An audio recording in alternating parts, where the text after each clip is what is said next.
why the Lucha Bros should win the AEW Tag Team Tournament to crown the best tag team in the World Cup, and the stuff in Crown Jewel. Luke just made the back end technical stuff go crazy. Just freaked out for a second. I hope we're still live. I think we are, yes. Yeah. There's so much stuff under this desk. I'll tell you why. Because they're awesome. I'm Ollie Davis. This is Luke Owen. Welcome to the AEW review of WrestleTalk Live. Please press the thumbs up button. Give us a subscribe. Leave us a comment down below. And get in your super chats. Because Lady Lou, I believe, the mod mother, is going to be going through those in the live chat. And then we'll get to them after the first discussion point, and then do the rest at the end of the show. Oh, and what an exciting time we have got today, because what an episode of AEW that was. First episode had its issues. Second episode, brilliant. I thought that was the upper end of the great shows they can do. Last week's episode, loved it. Yeah. Wasn't as good as the second episode, but I loved it. So refreshing, flew by. This week's episode, flawless. So good. Great episode. Absolutely incredible. I loved it. Actually, it's not flawless. There was one moment where they cut to a fan's reaction in the crowd when they should have stayed on the action. Oh, yeah. Apart from that, we should have led with that in the thumbnail. AEW ruins TV production. It's just a t-shirt company, Red Circle, Arrow, whoever's doing the production. I've forgotten his name. It's Kevin Sullivan? Kevin Sullivan, yes. Do we want to, actually, speaking of being a t-shirt company, do we want to give a quick shout out to the t-shirts that we got sent today? Give it the Super Click party. So we got sent these t-shirts by Adam Mayhem, who is wrestling out in a promotion in Korea at the moment, who quote unquote borrowed our Super Click party gimmick for their new tag team and faction. So we're spreading inspiration. We are muses. Yeah. We will send cease and desists soon, Obviously, and you can make a cease and desist version of that shirt. Absolutely. And also, before we get on, I got a message from my mother yesterday who said that she left a comment on the Facebook version of this live stream, because we're live on various different platforms, including Facebook. And because my mum is, a mum, she's on Facebook watching it. I was going to say, Facebook is now the mum medium. Yeah. And she said, she goes, I left a comment and I didn't get a shout out. And I was like, we haven't got any moderators over on Facebook. And I was like, and also, it's only people that get that pay to get the shout outs get them. And mum was like, I mean, I want to support, but I'm not paying for it. I was like, it's all right, mum. I'll just give you a shout out on the stream at the top of the hour anyway. I feel on edge that your mum's watching. It just rules out all the mum jokes. Not that I was going to make any of them, but I like that opportunity to be there on the if it option, rises. just in case. Right, so speaking of things that are rising, my libido for the tag division in AEW. There were 3 tag matches on this episode, each one brilliant in their own way. And it opened, cold open, no AEW title sequence, which I love. Yeah, I love that title sequence. But yeah, cold open, everyone's already in the ring. You've got Private Party and the Lucha Bros. I loved everything about this match. Actually, that's a lie. So this is the semi-final for the tag team tournament to crown the best tag team World Cup winner in the world, inaugural. And the match starts, and it's Mark Quinn. Quen. Yeah. The Quen. The Quen of England. So Mark Quen, he does a sort of international sequence where he runs the ropes, and then Phoenix lies down on his front, and he sort of misplaces his feet, and he just does this awkward step thing over him, like he's thinking about doing a wrestling move as opposed to being an actual wrestler. And I was like, and it was the first sequence of the match, and I thought, Private Party are really green. They've come out of nowhere. They've excelled so far. They beat the Young Bucks, but they are pretty green. Oh, well. And then they just blew me away, spot after spot. There are so many inventive spots that I've never seen before in this match. And all I was left with at the end of it was, how can they remember them all? They're so brave. I stopped it and I was like, I can't remember all the spots. No. How do you even memorize where to be? There's 4 people. That's a logistical nightmare. Some of the stuff they're doing is so complicated, so athletically demanding. And they not only did it all, flawlessly, apart from the easiest move of the match, which was stepping over someone's prone body. Yeah. And remembered it. I just blew my mind. I absolutely loved this match. It was just sensational throughout. I have seen online there's been sort of like a split opinion on the match. There are those who are like you and I that were just like, oh my God, it was absolutely amazing. Loved every spot, loved every near fall. Totally bought into various different near falls as well. And I was just popping all over the place. And the other side that was just like, it's just spots, there's no story. Man, and there was very little story. But I would say that I think what's great about the match is that neither camp is wrong. Like, it was just like spots and there was no story. But you cannot deny that the crowd was super into this match. So whatever they were doing totally worked. Well, that's it. Like, if you are taking wrestling as a more sports-orientated thing, which I think is the mentality of those people who say, but there was no story there. You know, like, if you say, but where was the story in the match? It was just a spot fest. Those people, I would argue, tend to fall into, they like the more sports-based approach to wrestling. When you actually watch sports, you don't end a match or a fight going, well, there was no story there, was there? No. It was just a load of, exciting knockouts or goals. If you really are, like, not every single match, especially on your TV, has to have a story. Some are just going to be people wrestling. You can't have every match as work over the arm or someone's knocked out. They did that last week really, really well with the whole Christopher Daniels stuff. Yeah. This was amazing. Yeah, and if you got to think if you're watching the show that's on before Dynamite starts and your TV is just still on and it goes to the next show, and then you see this, like, I don't know, man. Like, I think this might make people stick around to watch because it was just 10, 15 minutes of non-stop action. It was 15 minutes, yeah. And that's a long time to be doing spots. 10 to 15 minutes is pay-per-view length, I would argue. And they put on a pay-per-view level match. Absolutely, yeah. Shall we try and go through this? I want to give a shout out to Cassidy doing the springboard crucifix bomb, which was just insane. Phoenix doing the double foot stomp, but a reverse double foot stomp off the top. Yeah, so his back is to the center of the ring. He jumps backwards off of the top rope and lands on, I think it was Quen. Quen took pretty much all the punishment. He took a heck of a beating. So what I took away from this match is, man, Pentagon is star power. He's charisma. Isn't he just, yeah. He's overall the best guy in this match. Yeah. But my God, Phoenix might actually be the best wrestler. Yeah, no, totally. I'm talking top 5, top 10, top 5 in the world. Phoenix is just seamless. Yeah. He's incredible. We talked about this before on these shows where because Pentagon is so captivating and he's got such star presence about us, you often forget how good Phoenix is because you see the Lucha Brothers, like, oh my God, Pentagon, because the way he's dressed and everything, you're like, oh my God, what an absolute star. And then when you watch the matches, you're like, holy heckins, we're totally overlooking Phoenix. He's something else. Yeah. He's ludicrously good. I can't get over how good he is. There's this... I can't read back my own notes here. A lot of it is to the outside. I think every spot ends with to the outside. I've got here, Quen has an amazing comeback when he dodged Phoenix with a flip into the Cassidy hot tag. I've got Phoenix back. Oh, right, so this is where Phoenix did this, walking the ropes, but he sprinted along the ropes and did the drop down to the second, up to the top, and then a moonsault to the outside. Just impeccable balance. The commentary again throughout the night was so nice to listen to. It's not the best commentary ever, but compared to some other companies, bit of salty JR on the show. I didn't get any of that. I think people have said it was throughout the show. I didn't think it was massively. Just a lot of he likes legal tags. Well, they're not holding the tag ropes, things like that. But what I really appreciate about it is Tony Schiavone has got the attitude of essentially trying to explain. Like, I think that JR often will just present problems. Yeah. Whereas Tony Schiavone is trying to present solutions.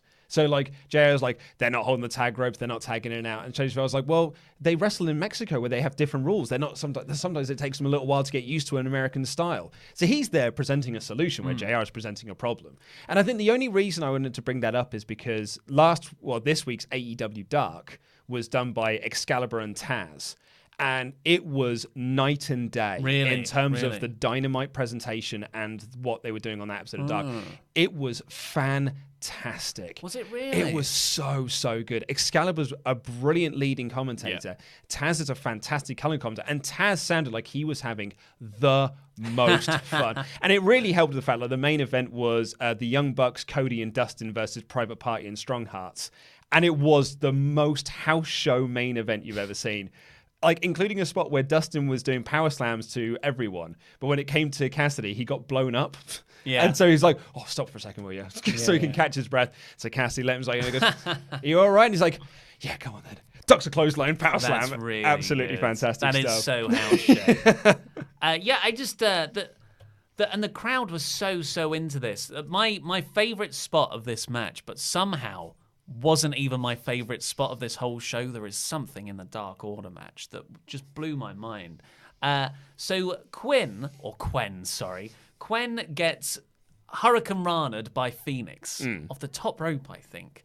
He somersaults out of that move and just using that momentum, falls into the corner. Blind tag from Cassidy. Cassidy gets in and just like... But Phoenix never sees it because Phoenix landing off that Hurricane Rana is facing the camera away from that corner. The blind tag's been made. Just a beautiful piece of dramatic irony where everyone else knows, oh, the hot tag's coming, but Phoenix is like, look at that cool move I just did. Like that was the perfect combination. And you say like there's no story. Well, not you, but that's a criticism. I was like, but I can find the story in that. I can find a narrative within a spot. Yeah. It's not Dostoevsky. It's this guy doesn't know that this thing's happening, but that's enough for me when it's this much fun. Oh, and do you know what I really loved as well? Was Phoenix hitting a gory bomb and a splash on both Private Party at the same time. Like, it's ludicrous. And then to finish this off, so Private Party hit Gin and Juice, and I thought, well, that's it. They're going through. But they hit it on Phoenix, who wasn't the legal man. And so you've got Cassidy pointing, saying, like, pin him now. But Quen's like, he's not the legal man. So instead, they realize that Penta's up on the ropes. So they go to hit Gin and Juice on Penta. And they hit... So if you haven't seen AEW, the Gin and Juice is when they will do a top rope Hurricane Rana into a diving cutter. And they do the top rope Hurricane Rana, but Penta somehow reverses that into a Canadian Destroyer. It was insane. You watch it, was like, how? Yeah, and then it's like, F the other person out of the ring. It was a huge Phoenix knee on Quen. Yeah, Quen again, of course. Arm break. He got his arm broken. Then he got stomped on with a pile driver. And then Phoenix, so quick, just dives outside, takes out Cassidy. And then that was it. That Pentagon got the win. And like, obviously, Private Party shouldn't have won this tournament, but they have been made stars. Their out of this. stock has been raised. And you know, there's that argument that the Bucks should be in this position, and you could have had that Bucks Lucha Bros match here. But we've had that 3 times already on pay-per-view. The Bucks are busy with Ortiz and Santana. It sets up like really legitimate contenders to the eventual champions. The further away we get from that Bucks loss, the more I'm like, it's the right decision. Yeah, totally. I completely agree with you. I thought this was a fantastic opening match and just an incredible bit of tag team wrestling. I loved it. Yeah, and spoiler for later on, SCU won their match against Dark Order. We'll review that later. But that means it's going to be SCU versus the Lucha Bros. Out of those two teams, love SCU. I said it last week. I think we're going to get the story of Sky or Kaz getting beaten up by the Lucha Bros. But Christopher Daniels makes his return, but he's still a little bit injured. It's a really valiant effort. He just can't do it in the end. Lucha Bros win, and rightfully so, because, yeah, the Bucks are the best tag team in the world. But my God, like, if you... the Lucha Bros are also the best tag team in the world. Like, you can legitimately claim your tag team, your champions are the world champions. Yeah. And that's so nice for a wrestling promotion that I'm into. And this company has... In a positive way. This company has an incredible tag team roster. Oh. Like you mentioned here, there were 3 really good tag team matches on this show. So that's just that's 6 teams. And then you've got Jurassic Express. You've got just all of these other teams around there. And you've got various different combinations of people that can dive in and out. It's just, it feels so stacked. And everyone feels so legit. It makes me so excited for their tag team division going forward. And for me, it has to be the Lucha Brothers winning the tag titles. I really like how essentially this final was foreshadowed by the very first episode of AEW Dynamite, when you had that interaction when they had a brawl up on the top of the ramp. They brawled up on the stage when they were being interviewed. Yeah. And it's not that we've forgotten about it. It's just that I think that the way the tournament's been structured, you almost feel like, I don't know who's going forward. Maybe it could be them. Maybe they'll save that for another time. But we are going to get that clash. We're going to get Lucha Brothers versus SCU next week. And I'm so excited for it. Cannot wait. But the reason you couldn't tell where they were going, even though in hindsight it's very, very obvious, it's because they ingeniously set up loads of red herrings of other tag teams feuding with each other who weren't in their bracket, essentially. I didn't even mention Santana and Ortiz when I was listening to the great wrestlers they've got. Hey, mate, the Rhodes Brothers. Oh! Yes, please, mate. Yeah. And the Bucks. Yeah. So before we move on to the Super Chats, happy birthday, Dave Meltzer. It's his 60th birthday today. I want all of you to open up your Twitter account and tweet him happy birthday. Really respect you. You're a credit to not just sports journalism, but journalism in general. Yeah. It's Dave Meltzer's birthday, man. 60th. It's a big one. It's a big one. Happy birthday, Dave. I listen to him every Wrestling Observer Radio. Been reading the newsletter for years. He's helped me, and I think a lot of other people via us, understand wrestling at a level I never thought I could enjoy it at. So thank you, Dave. Thank you, Dave.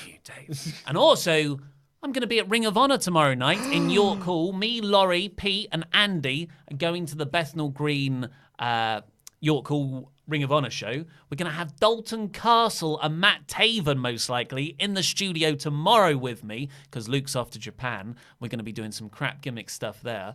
And Dalton Castle's here. So if you're in London, come along to Ring of Honor tomorrow night.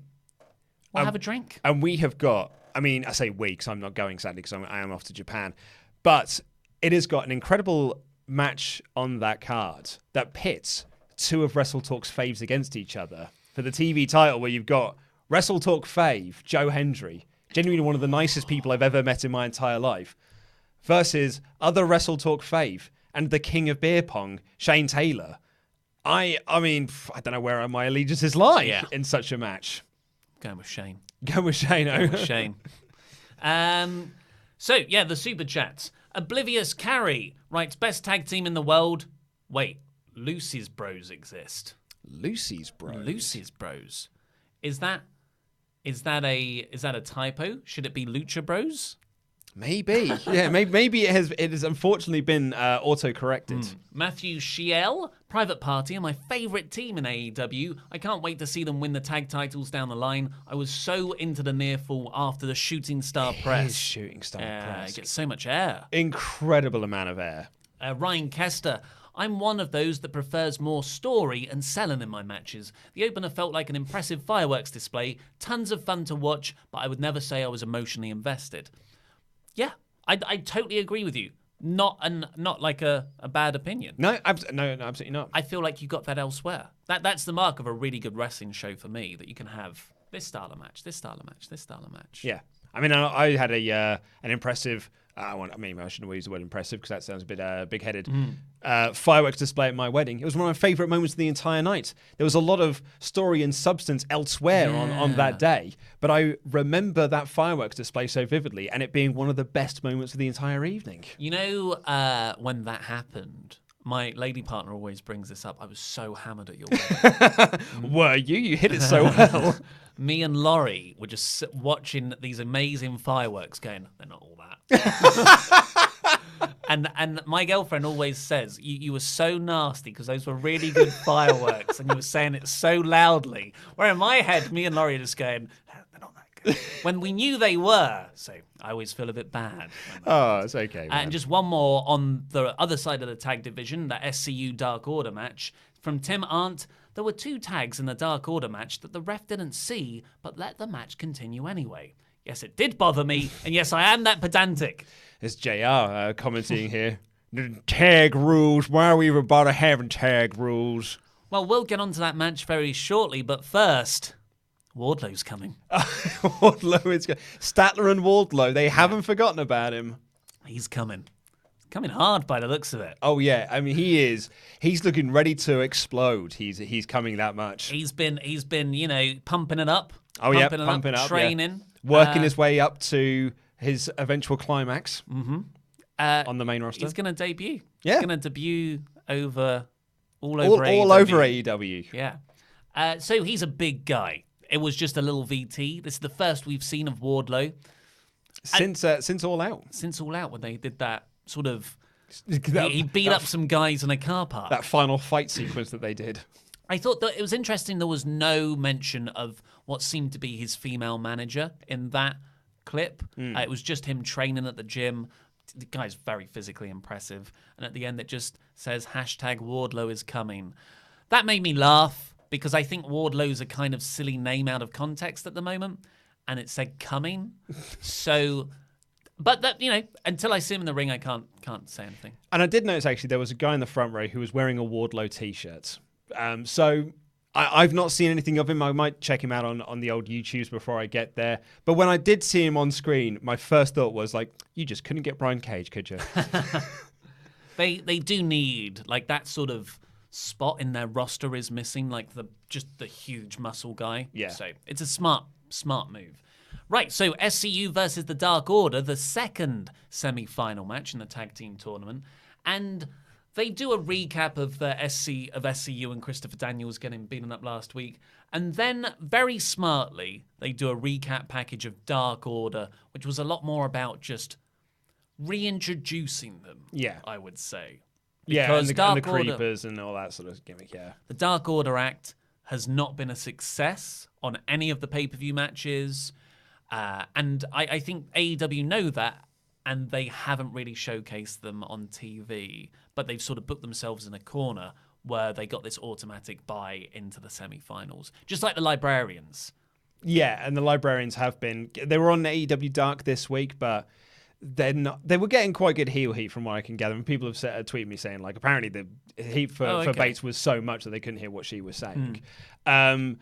But I'm not sure if it's like legit heel heat or just go away heat. Yeah. And I think with the Dark Order, a lot of times it feels like indifference, which is what we had at All Out when they were facing Best Friends. And it's a shame because Super Smash Brothers were a very, very good team, and they are a very good team. And Stu Grayson is really, really good. And he is. I think to date, this is the best showing of the Dark Order in AEW. And I actually really, really enjoyed this match. And I went in not expecting to enjoy it as much as I did. Yeah, I was surprised, but it took a while. The minions, it's a cool idea. Like if you said we're going to have, and the way the minions create a throne for Evil Uno, that's all cool. I understand how Grayson is also not a Lucha Mask guy, but something feels like they've just been thrown together. Which is weird because they haven't been. No, because they've been attacking for years. Yeah. Like I think I've said this before, but I used to sign them all the time on EWR, the database wrestling booking promotion game, 10, 15 years ago, because they were called the Super Smash Brothers, and they were called Player Uno and Player Dos, and I was like, well, that's cool. What a great gimmick that is. Of course I'm going to sign them. Aubrey Edwards is the referee. Your fave. Someone and mine. had a Aubrey Edwards is my sign woman crush Wednesday. I think she's amazing. I thought this. It's never that I was against female referees. I'd never seen them. Up until like the last couple of years. And I've just been like, oh, it's a men's match. It's a male referee. They probably should try female referees, but I don't know how that's going to play out. Seeing Aubrey Edwards do it, I'm just like, there is no difference. Yeah, I know. Like, good referees are just good referees. Yeah. And she's a great referee. I think she's low-key my favorite character in AEW, surpassing Mullet Security Guy. And I think she is AEW's best ref. Yeah. Oh, yeah. Yeah, she should be their senior referee. They should start billing her as that. Yeah, no, completely. Well, they've got Earl, haven't they? Yeah, but he's more than senior. Yeah, it's too busy selling stuff out back. Pensioner referee. So, yeah, I mean, a lot of my notes are on Aubrey Edwards being amazing. So I wasn't into this match initially. It was just a more standard tag team match where the heels worked over Scorpio Sky for a long time. There was a shrink screen ad break. Yeah, the crowd weren't massively feeling this, and I'm not sure if that's just because there was no break between this match and the Private Party Lucha Brothers match. So I wasn't sure if it was just a bit of burnout. It's not even like there was a 5-minute rest period. It was almost like as soon as that match ended, 2 minutes later, this next match was starting. So maybe there was a bit of burnout, or it's just that the Dark Order gimmick is not connecting with AEW fans, so they weren't into that match in the same way they weren't for the All Out match that they had against Best Friends. But oddly, during this match, they suddenly got into it when Chris Jericho arrived. Well, they got into Chris Jericho. But that in turn, heat transference, transferred into the match. And then by the end of it, the crowd were going nuts for this match, chanting, "This is awesome," because it got really, really good by the end. And make no mistake about it, that was totally intentional. And it's incredible. Because with WWE, it's so often you just sit back and you go, well, they should have done this. They should have done that. And you start to think, well, I know loads about wrestling because I can book WWE better than WWE can, which I think pretty much anyone can at this point. And like very, very, very rarely, Such a hater. They'll do something where you're like, oh, that's really good. That's why you're in charge. But watching AEW and how they structured this match, because they knew that they know Dark Order isn't working. This was perfectly placed where Chris Jericho and the Inner Circle come out through the crowd. They've got tickets. They walk up through the crowd to their private box and they just start drinking a little bit of the bubbly, eating popcorn and throwing it out. All the crowd are watching them. But then they turn round and the guys in the ring must have known that's their cue to go freaking crazy. Yeah. And the last few minutes of this match were thrilling. Including your favourite spot of the night. My favourite spot of the night. I've never seen it. And I love it when you see things that just feel so fresh and can catch you by surprise.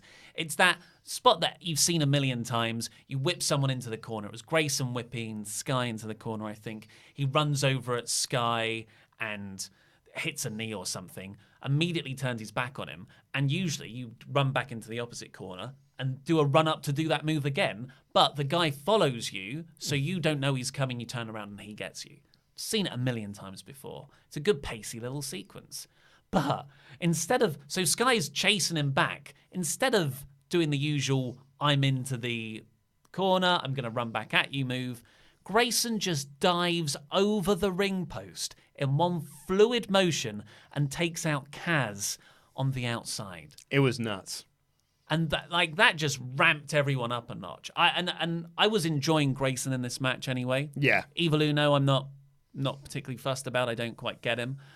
But Grayson, I thought was spectacular here. He also had a great spot where he walked across the shoulders of 3 people into the Hurricane Rana. So he walked across the shoulders of Evil Uno, and I think it was Scorpio Sky, and Aubrey Edwards to hit a Hurricane Rana on Kazarian. Mm-hmm. Really, really cool, inventive spot. And it felt like the sort of spot. Do you remember there's that story that they tell from Jeff Hardy tells from WrestleMania when he tried to walk across the ladders? And he tried it like several times and it kept falling over. And he tried it like 5 times. I think he writes in his book, I tried it 5 times and it never works. But I thought, I'll probably be all right on the night. And then they tried it on the show and it still didn't work. Whereas it felt like they tried this spot a couple of times and were like, yeah, I think I can do this. Yeah. And they successfully did it. And I'm like, yeah, all right, I could do that. I think Jeff thinks that every time he gets in the car. Ooh. You shouldn't DUI. You're absolutely right. You're absolutely okay. You're absolutely right. So the crowd really got into that. Evil Uno got the pin while Edwards was distracted. They actually essentially had the match won at one point, which actually protects Dark Order somewhat. Really smart. Yeah, because Grayson did that dive over the ring post. Yeah. And that's what Edwards was looking at. And Evil Uno potentially had it won, but SCU got the win in the end. With the SCU later. Which is totally the right result. Yeah, completely agree. Yeah. Really, really chuffed to see this.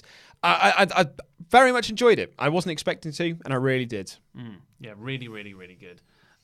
So after that, no let up, no here's a promo thing. I saw someone say I think we need more promos on Dynamite. I'm thinking, I'm really enjoying a lot of wrestling. And, the balance being more in the wrestling favor than the promos. Yeah. Because we got one promo here, and it was excellent. Yeah, we'll get to it, but holy hell, it was good. But right after that, here's Joey Janela versus Kenny Omega. Yeah. So there's technically a rematch, although it's not technically a rematch because the match on AEW Dark last week was unsanctioned, so it's not recognized by AEW. But this was a match between Janela and Omega. It was actually this wasn't originally advertised. Janela was meant to be on AEW Dark again, facing Jack Evans, I think, and instead it was end up being Jack Evans versus Jimmy Havoc and Darby Allin. So instead we got this sort of impromptu Janela Omega match, and it almost felt like this match was here to say, hey, do you know what? Joey Janela's not just a blood and guts wrestler. Yeah. He's not just that deathmatch dude. Look at all this great catch-as-catch-can wrestling that he can do. Yeah. And it was really, really fun. Yeah, I really like this match. And again, because you've got the Inner Circle and Jericho still up in that box all the way through this, it's just another layer to everything. So the camera can cut back to them and you're like, oh, yeah. Yeah. They're up there. Will they interfere? It just heightens the tension somewhat. I also really like them showing clips of Omega picking up the AAA championship because it almost instantly just made him feel like a worldwide star. Yeah, that working relationship with AAA. I just kind of wish he had the belts. Granted, you don't want to confuse people with having too many belts, so I see it from that side of things. But I really like the fact that they showed the clip of him winning. Yeah, so it was a nice match. In fact, it was a very good match. But everything was so good on this show. Yeah. It just feels like, this was just a normal TV match. There was a load of Snapdragons. Yeah. I love Omega's Snapdragon suplexes. Loads of V-triggers. Oh, I love a V-trigger. Big German suplex as well. It went into a really good strike exchange of chop, block with a foot, and the crowd started chanting, "This is awesome!" after that. Yeah. I really got the crowd into it. The end, Janela misses a senton, but so Omega was on the ring apron. Janela tried a senton, but Omega moved out of the way, so we landed on the hardest part of the ring into a wicked V-trigger. Yes. Oh, clocked him right in the face. One-winged angel for the win. Really, really nice setup for Kenny Omega. Right person to be putting over. He's got the big match coming up at Full Gear. Yeah, really enjoyed it. Yeah, it was really, really good. And that protects Janela, really, because he lost because of a mistake. He went to that hardcore well almost to hit the senton on an apron. That's a good and that point. Was his undoing. I really liked it.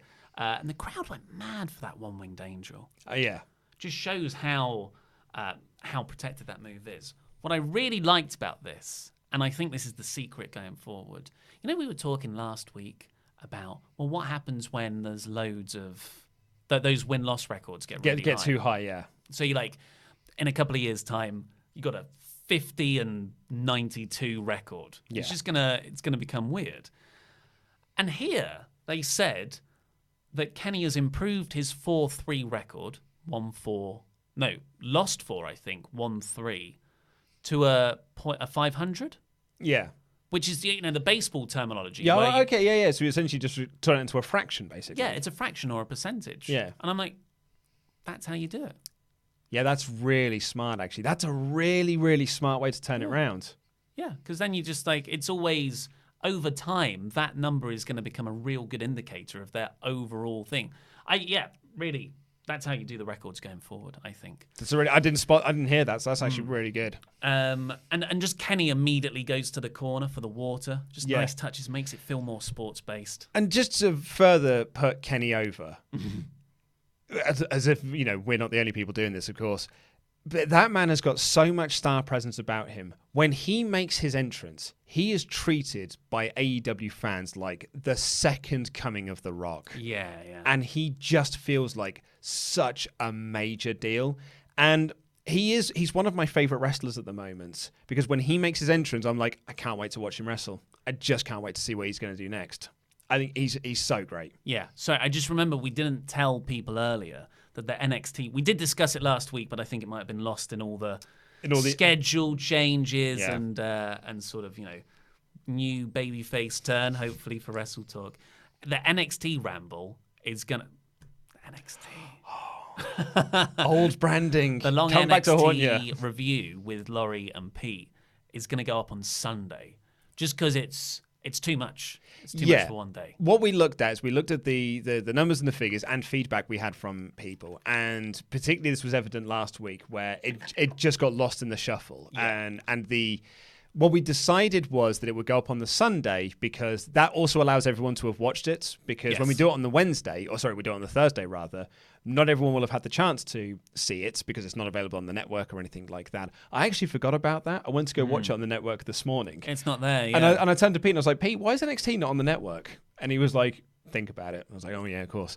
So we thought we'd move it to Wednesday. That gives everyone the chance to have caught up and watched it, and then Pete and Laurie they've actually recorded it already, and it's going to get posted up on Sunday. There's too many videos going up on the Thursday. We're in a learning process at the moment. Yeah, and that's not to say it will stick like that. Like if it doesn't work on a Sunday, we'll try and find another way to do it. Exactly. Yeah. But at the moment, the Friday live episode is where the ratings are out and the newsletter's out, so there's loads to talk about on that Friday live stream show with me and Luke usually.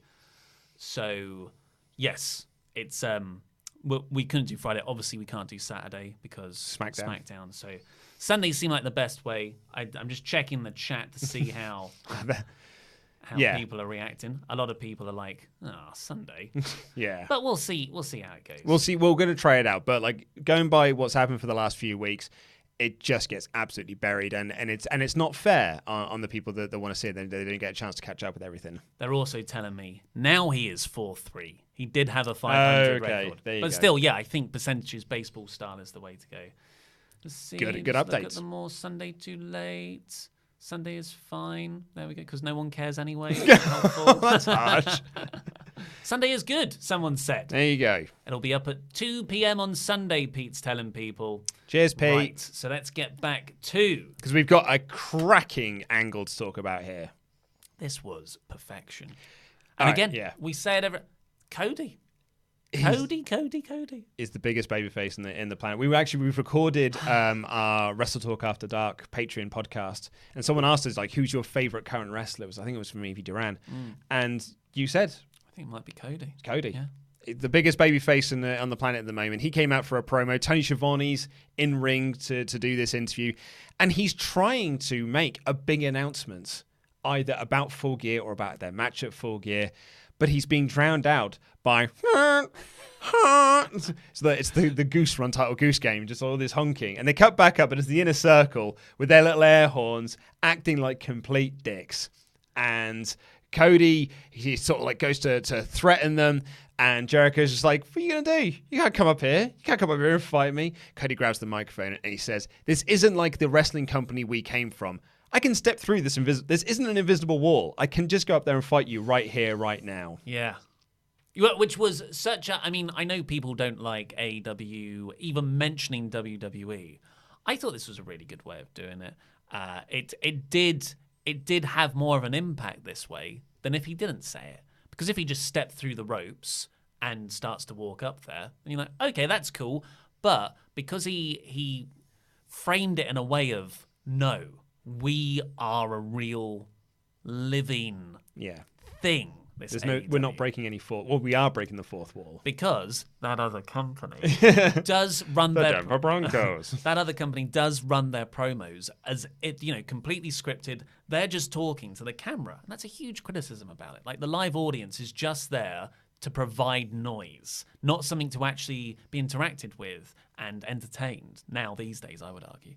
So when Cody made that reference, I thought it really, really positioned what's different about AEW in my head that I wouldn't have realized so much if he didn't say it. So I was fine with that. I see why people get frustrated with it, though. No, I can as well. But Cody takes his jacket off and he goes to jump over the barricade. But Jericho quite rightly points out, "Dude, you're outnumbered. Like, what are you thinking coming up here for a fight?" And then Dustin's music hits. Dustin and his Green Day Brain Stew ripoff music comes out, which I absolutely love, by the way. He comes out, and then I'm like, and then Jericho's like, "Cool, we got one other guy. You're still outnumbered 4-2. Oh, sorry. Before that, Jericho called him an entitled millennial little bitch. Yeah, Jericho was on fire. He was so great in this. And so, he's like, "You're still outnumbered 4-2. In my head, I'm like, okay, and here come the Young Bucks. No. MJF comes out because MJF is going to be in Cody's corner for Full Gear. And I'm like, oh, that's cool. That's very interesting. Then I'm like, who's the fourth person going to be? Well, yeah, who's the fourth man? Well, can we just say... Whose side is he on? Can we just say that when MJF came out, Jericho got on the mic and started saying, I'm supposed to be scared of a man wearing a scarf. Who wears a scarf? And of Idiot. course, if you weren't watching, Jericho's entire gimmick for about 8 months was about him wearing a scarf. Yeah. So I'm sitting there going like, who's the fourth man? All over the house, yo, it's me, it's D. I popped at home. Like, I'm watching this, it's 6:30, 6 a.m. I'm there in my dressing gown with my cup of tea.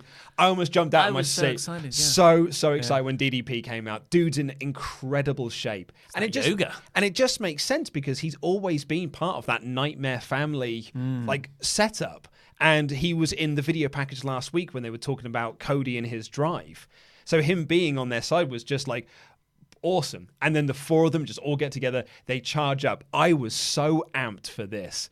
And like little cowards, the Inner Circle got into their private booth, locked the door, and Jericho's just there holding up the title going like, I'm the champ. You can't get in here. And then as a nice bit of... Sorry, I feel like I need to go on this one, but like... in almost a nice bit of sort of poetic symmetry with that Jericho line of who wears a scarf, MJF takes off his Burberry scarf, hands it to Cody. Cody wraps it around his fist, and he punches through the glass window. Huge brawl breaks out between the Inner Circle and the good guys, spills out into the concourse. Cody slams Jericho into this ice cream vendor thing that apparently is a brand, and they're going to get an AEW flavor from this now. And the security bust out to break it all up.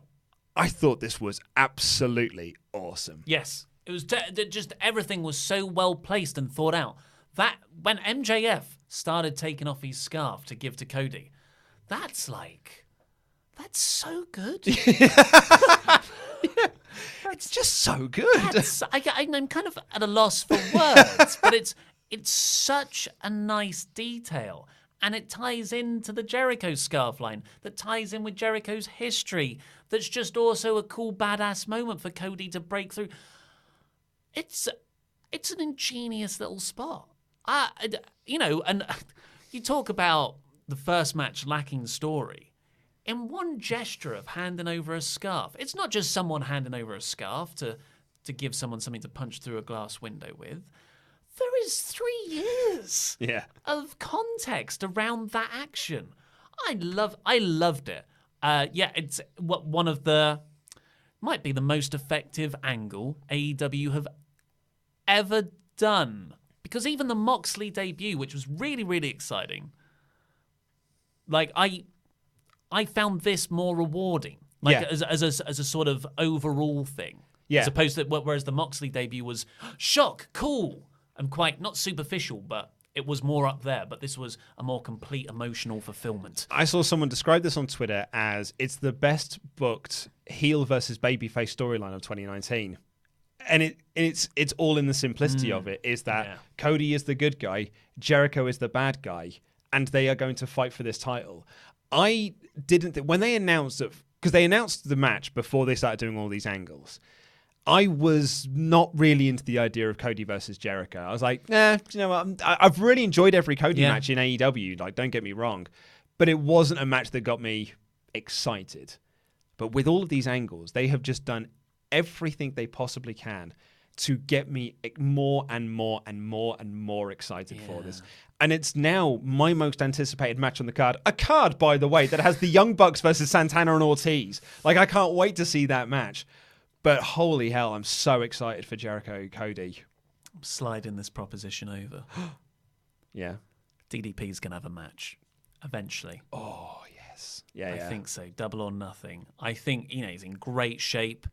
The guy's really healthy. He can plan out a match. Great worker. Yep. You've got to think he's watching all of this and thinking, I got one more in me. And if I was ever going to do one more for Dusty's son, his promotion. Yep. I can feel it when he came out, I just thought he's going to have another match. And it's interesting. There was a comment that really struck me from the 4-minute review that I posted up that said, explain to me why DDP coming back as a legend is cool, but when WWE do it, it's bad. And my argument to that, or sort of my feelings on that, is that this didn't feel like it was done to pop a rating or just do a nostalgia pop. This is all within the context of Cody's Nightmare Family. Of course it's DDP. Like, really, we should have seen that it was going to be DDP because he's always around there. And so it just works within the context of the story. Yeah, that we never say that all like legend returns are bad. In fact, they're very, very, very useful when used effectively and in the right place.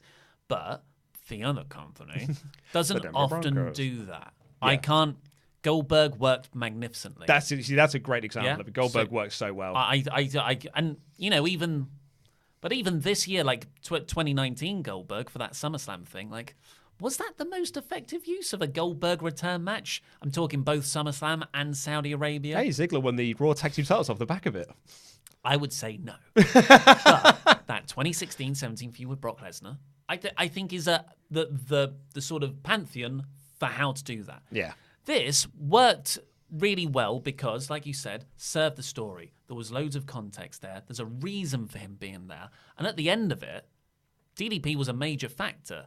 But I'm talking more about Cody than I am DDP. Good point. And you're using legends to enhance the people who are there all the time. That's the use for them. Yeah. Whereas the 20th anniversary shows, the reunion shows, it's just all about the legends. And no one really gets a rub. Last bit of shout out to Jericho in terms of just how good he was in this segment. When Cody and his mates were walking up the stairs to fight them, Jericho shouts, "This is your last chance," to back away. And after he's been beaten up, he's on the floor still holding up his tickets, or as if it was like a shield. It's just like, I can still be here. I've got my ticket. He's an excellent champion. What an inspired choice. I mean, it always should have gone on him, but he is. Again, he's reinvented himself again. Yeah. Just when you think, might be past it. No.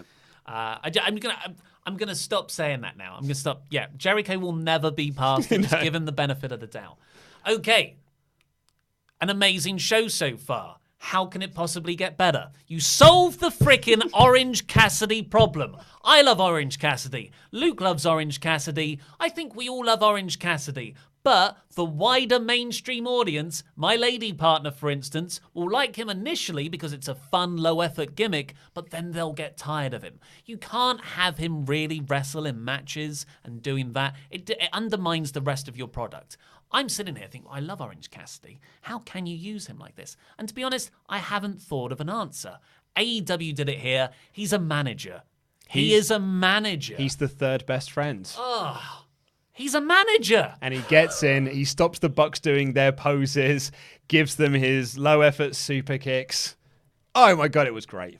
So good. It's the perfect placement of him for him to do all his stuff that gets over huge, doesn't undermine anything because everyone can just go, why are you doing that? It doesn't affect me. And it doesn't overexpose him. Yeah. I just, this company. This company. This was a really fun match. Yeah. It was Best Friends versus Young Bucks. Really, really fun stuff. Orange Cassidy gets to do his no hands dive as well while the referee was being distracted. It really feels like they're making an effort to do we need to distract the referee while we do this sort of stuff. Rightfully so. Listening to the feedback that they've had from the previous episodes, it's a learning experience for them. So I've got no issues with that. They did the Stomp Reverse Tombstone, which Nick Jackson, I believe, broke up with a senton. Then Matt flips out of a double T move. Super kick party. They wipe out Trent and Cassidy. Double T move by the Bucks for the win. Fun stuff. Yeah, really, really good. And then Matt gets the microphone, really simple, and just says, Santana, Ortiz, we accept for their match at Full Gear. One line, right? One line at the end of the match. There was no big elaborate promo segment. How much more effective is that than a tweet on social media? So much more effective. It's just... Oh.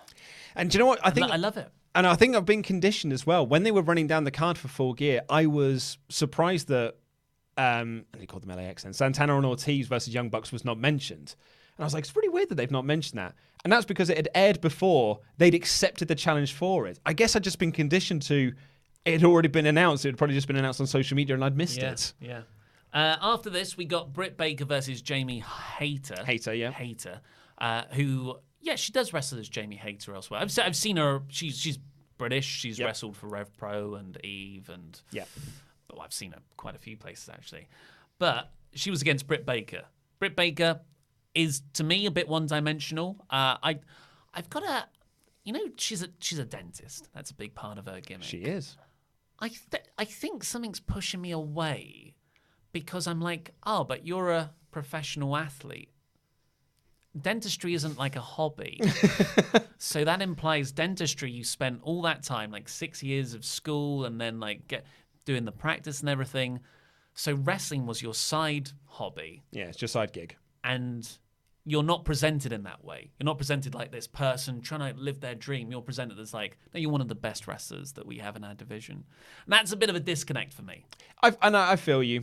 But this was here because they were in Pittsburgh, which is Britt Baker's hometown. Yes. This was done to get the hometown pop. She was facing off against a heel, a mouthy heel she was. Really good. Really like Jamie Hayter. I thought she was absolutely fantastic in this match. And Britt won. My criticism of this match would have been, I think it probably should have been shorter.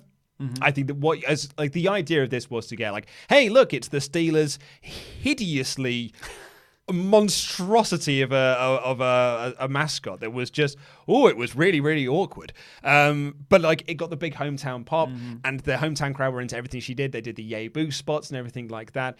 This just needed to be 5 minutes. It didn't need to be a near 10-minute match with an ad break in the middle. That might be AEW's biggest drawback at the moment, that they're making everyone look too good. Yeah. Sometimes you do need to just go, this is the one we're pushing here. But I loved the video package that Ed beforehand, where they really built her up to this hometown hero. Did you see that Adam Cole was featured in it? No, I didn't. Yeah, they were doing the photos of her like sports game stuff, just about the sports games that she goes to. And there's one of her in like her sports game gear, and then the second one was a photo of her with NXT champion Adam Cole. Adam Cole to AEW. Last week we would have put that on a thumbnail. And we would have made a 12-minute video, and that would have been the last 20 seconds of that video. Oh, and this happened. We're changing for you. We're changing.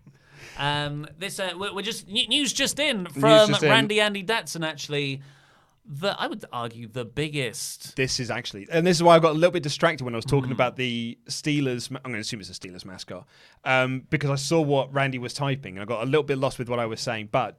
This is pretty big news. Yeah, probably the biggest unsigned... Well, she is signed, but the biggest unsigned to AEW or WWE or New Japan female wrestler in the world.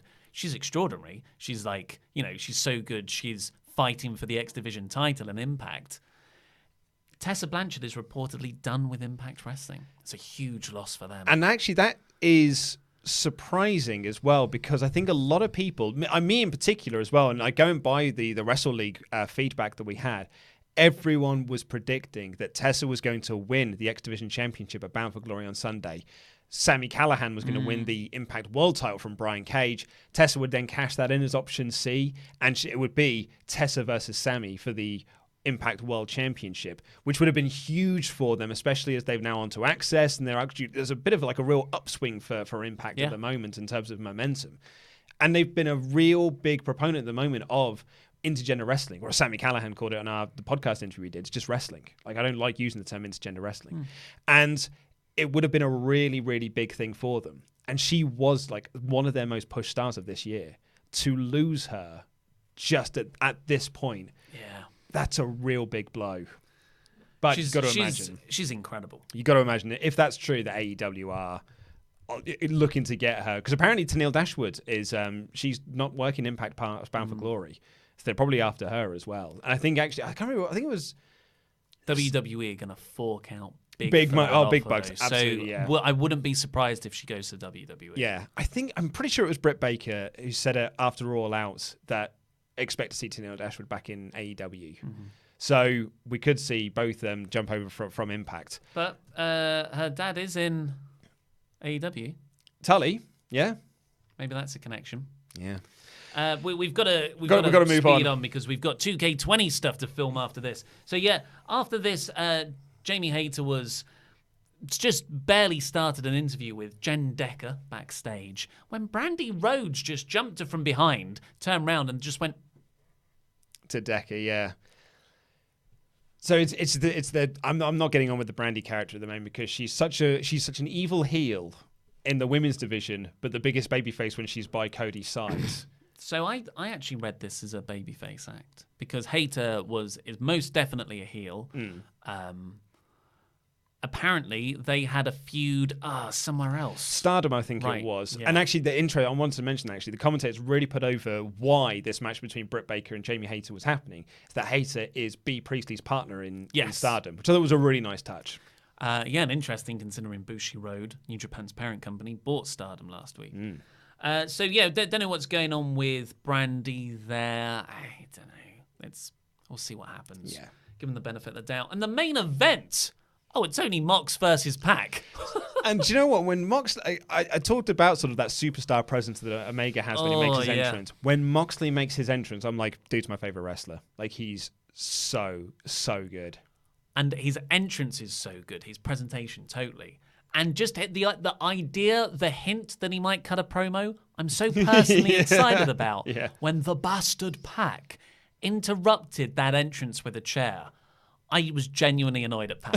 I forgot this was all a work. I was like, you bloody bastard, You Pac. bastard. Like, I was genuinely annoyed at Pac as a person. That's how effective this was booked. And this actually led to a very fun story in the match, which was that Moxley can barely stand up, but he's refusing to medical attention. He just wants to have the fight. He's like, no, I'm having this fight. And then he'll have this sort of flurry of offense, but then will sort of like try to steady himself, but can't. And that allows Pac again to take over. Really, really fun match. My only criticism I have of this match is that they announced that there's 5 minutes of TV time left remaining. And as soon as they announced that, the crowd very quickly worked out, this is ending in a draw then. Because you don't want to beat either guy. Yeah. And I don't think it then helped that Justin Roberts was announcing every minute afterwards, like going like 4 minutes, 3 minutes, 2 minutes. I think if you'd have done 5 and then done the 30 seconds, I think the crowd might have been more into it.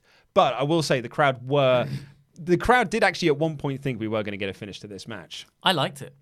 I certainly like the draw aspect of it. I thought the crowd were into it too. I would disagree with you. Okay. So Justin Roberts counts down from 5, really. Yeah, 4 minutes remaining, 3 minutes remaining, 2 minutes.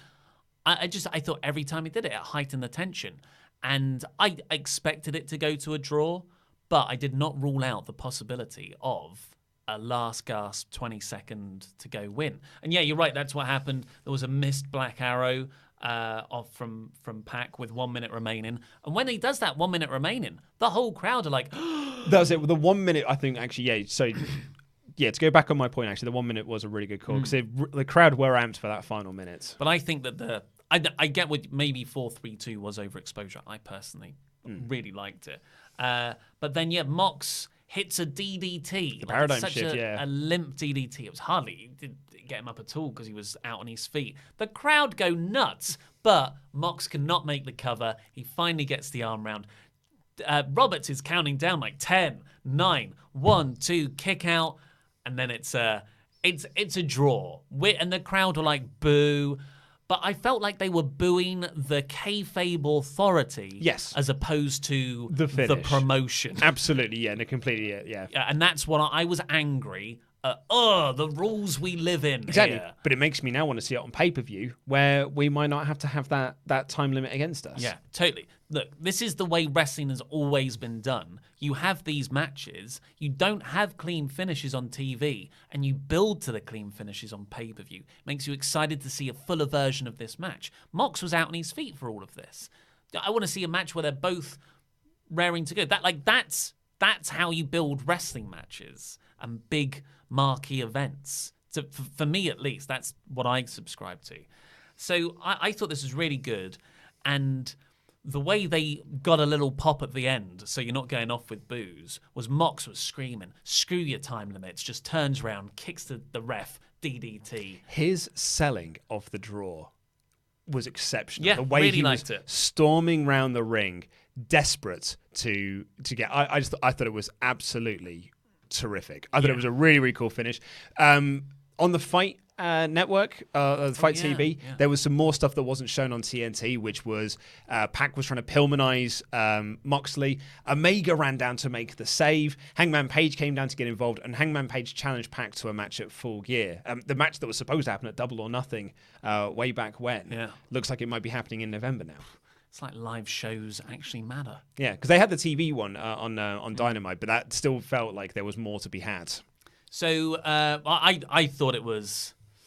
I'm hesitant to say 5 out of 5. But you know what? 5 out of 5. I gave it a super high, awesome. AEW some. Yeah, a low 5 out of 5. So let's get onto your super chats. We're going to go through these really quickly, though, because we're going to be streaming 2K20. WWE 2K20 continues. Glitch Don't Fest. worry, AEW fans. We're going to be making fun of it. If you go over to Screen Stalker's Twitch page, so the link should be in the chat somewhere or in the video description below, Laurie and Simon and Pete will be playing through that. We'll be popping in occasionally, like right after this. So open up that page in another tab now. Janela Omega on that subject. Simon Gagne. My God, Kenny killed Joey with that final V trigger. Didn't he just? Brutal. Cody and the Inner Circle. Tim Arndt. Was Jericho's ticket rant a shot at fans who think just because they bought a ticket they can do whatever they want, or am I looking too far into it? I think you're looking too far into it. But that's, levels. That you can even think of that is the mark of a good story. Flint Mech. Last night's episode was filmed from the opposite side as normal, like NXT, which the live crowd probably didn't realise. Think this could have been set up for that invisible wall line. So is that a reference to the structure of the arena? I think so, yeah. So previously the entrance ramp has been on the left-hand side of the hard cam, whereas this time the entrance ramp was on the right-hand side of the hard cam. Huh. I mean, it doesn't really matter because you can film wherever the Inner Circle go. But yeah, potentially. Jobber JJJ496. Honk. Who wears a scarf? I have a ticket, bubbly. Nice. Yeah. Myth roll. I'm legit worried MJF turns on Cody at Full Gear.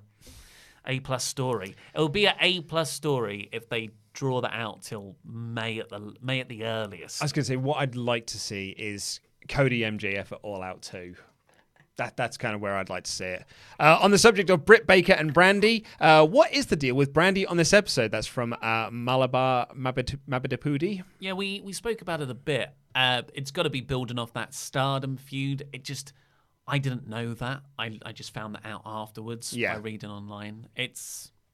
Was a bit of a misfire. On the subject of Pac versus Moxley, Jesse Venable says, I never got into the Dean character, but Jan Moxley is so freaking creative. I've loved Mox since the day he left that other company. Who's next? I totally agree with the Mox stuff. Who is next? Well, I think Dean's character in WWE was quite easy. He was wacky. But in terms he of... got injections in his butt. WWE stars next? That's what I'm guessing, yeah. I mean, to be honest, at this point, with following that news, I'm more interested in Tessa Blanchard. Because I think AEW, if it needs improvement in some way, it's in its women's division. I think having one women's match per episode, I don't think is particularly great. But also, it doesn't feel like any of them are like at mega stardom level, like a lot of their men's division or their tag teams are. Yeah, I'd say the Revival. I think in the next. Oh, yeah, okay, yeah. Let's go with that. AEW Miscellaneous. Swaff Daddy Johnny D says, who could go for longer? Greg Hamilton's best in the world or Justin Roberts? Jan. It's got to be Greg, right? Yeah. It's easy, Greg. Though. Yeah. Ricardo Tavares says, hi guys, I'm a long-time fan of your channel all the way from Portugal. Hola. I love this week's episode of AEW. Do you think that Darby is the new Jeff Hardy? We've had a lot of comparisons between those two. I totally see the similarities, although they're very different. But yeah, potentially. Bobo Jacobo says, who's got the better tongue, Sammy Guevara or Demon Balor? Bleh. I think you've got to have Ortiz in that conversation as well. Well, we'll do a list video.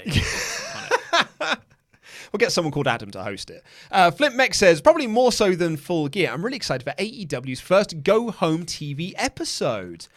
That's a really good point. Yeah, it should be fire. So that'll be Friday, like the 6th of November. Yeah. You'll be away still. I'll be away, yeah. Yeah, I'm very excited for it. Sean Cartier says, odds that Marty debuts at Full Gear, turns on the Elite, and joins the Inner Circle. Right now, the Elite have more allies than Inner Circle, and he is the villain after all. I would just have Marty debut. I think, well, I don't know, actually. I don't know if he's contracted. I know his contract is up in November from what Meltzer's reported for Ring of Honor, but I don't know if it will allow him to get there for Full Gear. Which is early November. Yeah. The 9th. But I would say just keep him as a normal, like an individual character. I don't think he has to be part of a faction. Yeah. Valabar Mabadapudi, I do apologise, that said, Riho showed up in Stardom with their AEW Women's Championship. Interesting. Yeah. I don't think that means anything. Stardom and New Japan aren't affiliated. They just have the same parent company. Yeah. D Pin says, are they not able to use Super Smash Brothers in AEW? Yeah, no, it should be a copyright thing. Yeah. Yeah, Nintendo will be hot on that. Kratos' Forgotten Son said, hey, buddies. I enjoyed Dynamite so much again last night. It was awesome. Anyway, just sending you guys happy vibes today. Enjoy. Hashtag WrestleTalk for life. Thank you very much. Thank you so much. On the subject of WrestleTalk, Sean Turner, Ollie, Seth, and Ollie Vince, Wrestle Sketch, Born It Down. Boo earn it down. Boo earn it down. New Wrestle Sketch episode should be up next week. Sean Turner again. Can I get an Ollie, Seth, and Vince impression? Are they booing me, Vince? Okay. And they booing me, Vince? No, Seth. They are saying boo earn it down. Are you saying boo or boo earn it down? Yeah. It's hard to do Seth without saying the word John first. John. Matthew Shiel. I just wanted to say how much I love WrestleTalk. Thank you so much, We Matthew. love you too. I also actually wanted to shout out to Sean for that excellent Simpsons reference. Justin Edelheat. When will Post-Bound for Glory Wrestle League standings be posted? Yesterday. Yeah, they went up yesterday, yeah. There you go. Chris Ev 1989. Hi Luke and Ollie. I'm glad that you are listening to your viewers. It was very big of you to accept the criticism head on. Much respect for that. Thank you, Chris. Thank you. You are genuine sort of. You are the authority. You're the most important people for us. Indeed. Brian Higgins. AEW was brilliant this week. Brawl amazing. Great show as always, guys. Loving the return of the 4-minute reviews, by the way. Went down quite well. Long-time viewer. Since quiet nervous of his own Ollie finally became a Patreon today. Hey, welcome Thank you, aboard, Brian. Jobber JJ496. Happy anniversary, Andy. I'll buy you a scarf. Bubbly. Yeah, I think it was on the podcast we said that it's Andy's 1-year anniversary of joining here. He tweeted it as well. He did tweet it out, yeah. Gary Pierce. Cheers, guys. Cheers. Cheers to you, Gary. With beer emojis. Ed, Liverpool United Football Club, 98. That's probably Leeds United. Liverpool United. I know footballs. I know football squads. Many thanks and respect to Ollie and the WrestleTalk team for listening to us all. Love the returns of the styles of videos. Awesome channel. Much love. Well, much love to you, Ed. Lou Hart. Thank you very much. Robo Nowit. You guys are cool English. Well, there you go. Thank you. Good to know. Silk Toast. Please do NWA Power in under 4-minute reviews. We barely have enough time to do all the stuff we're making right now. So yeah. I'm afraid that won't be possible until there's a huge demand for it. It's a fun show, though. Ben Sneeringer, first time super chatter. I just joined and will catch up as I am Podswafter. Podswafters. Lots of love. Take my money. Thank you very much, Ben. What a good dude you are. More miscellaneous. This from Seth Amphetamine. Says, lovely time with the boys. Do you think... we're not going to do that one because that's an NXT spoiler. But to answer your question... No. Sean Cardier says, a fun fact, Jen Decker is best friends with Lana. Oh. There's another headline for you tomorrow. Nathan the Alpha Wolf Vela says, yes. Bradley Benson says 2K20 is a great example of WWE going into 2K20. What does that mean? Oh, into 2020. Yeah. Okay, yeah. Well, thank you very much to all of those super chats. Go over to Screenstalker's channel on Twitch right now. The link should be somewhere in the video description. Mute your laptop. Mute my laptop? I thought sound was coming out for a second then. No. Sorry, I just had weird voices. Go over to Screenstalker. They cancel me, they understand. Those are the voices telling you, Luke, to go over to Twitch, type in Screenstalker, and we'll have Laurie, Simon, Pete, me, Luke, for little drop-in appearances playing WWE 2K20 and their crazy My Career mode. Well, crazy and remarkably boring, my career mode, but we make it fun. Yes. But before we get out of here, let's say thank you to our $25 a month or more pledge hammers on Patreon. Thanks. Luke was on a train when he came up with this name, Derek Ayala. Genuinely was. I was going up to the WrestleGate show. Raz the Man Reality. Whoa, long time pledge hammer. It's pronounced like methamphetamines, sethamphetamines. It's weird that he chose the name to explain his own joke, because it was we pretty much got it. The Wonderwall, Brian Gallagher. Sunshine. Shine. Leon Milsom, murders. I like it. English. I like it. New kid on the block, Ben Newcomb. Yeah. The most average in the world. Barely Average Gaming. Oh, lovely stuff. You cannot break the Joshua Hux hold. Whoa, yes. The power couple, Stephen and Giovanna. Look Can at you them. see them up They're there? so beautiful. They sent us the Firefly Funhouse box. Thank you. The D. John Mustard. Yeah. And finally, the life of Jordan Riley. Thank you ever so much, everybody. Now, please go over to Twitch and Screenstalker, where you can watch us play WWE 2K20 and see how bonkers it truly is. And click the videos that have just appeared on the desk. Watch the about 4 minutes AEW review from earlier about some stuff that happened on NXT. There was a shock heel turn. There's a video there for that as well. I've been Ollie Davis. This has been Luke Owen. And that was wrestling.